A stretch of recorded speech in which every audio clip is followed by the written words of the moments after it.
Every time my sugar daddy husband spent the night at his female assistant's place, he would gift me a building.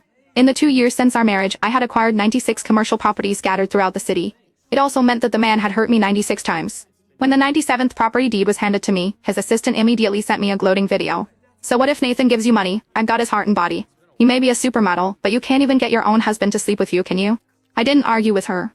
Instead, I graciously sent her a set of new Victoria's Secret lingerie from my latest runway show. When my husband found out about my generous gift, he rewarded me by allowing me to accompany him to a high-mass society party.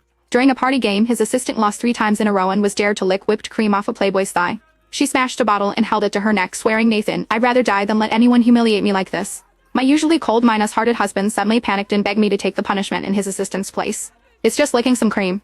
I promise I'll spend time with you properly after this."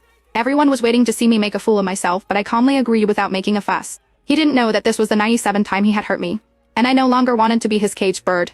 I was just waiting to repay the life debt for saving me, and then we would have no more connection. Well, looks like the supermodel agreed to lick it after all. Nathan sure knows how to handle women.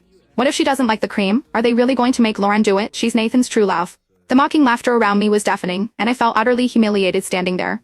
Amidst this nauseating display of arrogance, Nathan uncrouched in front of Lauren, carefully placing a band -8 on her neck. Then he turned to me with cold eyes. "Sophia, don't try anything clever. Lauren's waiting for you to finish so we can continue the game." Lauren. He only cared about Lauren, never once asking if I was willing. He had completely forgotten that I was his wife. He had also forgotten that just a few days ago, I had miscarried because of her, and I was barely able to stand here today. Seeing me hesitate, someone suddenly pushed me. "What are you standing there for? Go lick it, don't tell me you're backing out now." I stumbled but managed to steady myself. When I looked at Nathan again, his eyes were completely focused on Lauren. 96 times.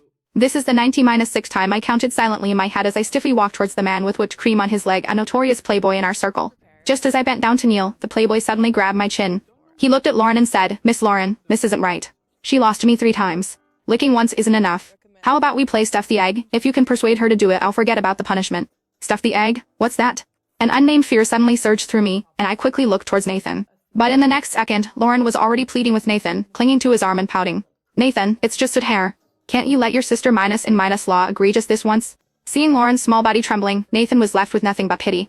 He looked at me intently. "Sophia, you were willing to lick the cream, so you wouldn't mind taking on another dare for Lauren, right?" "Yay, thank you, Nathan." Lauren jumped up happily, her face full of smugness.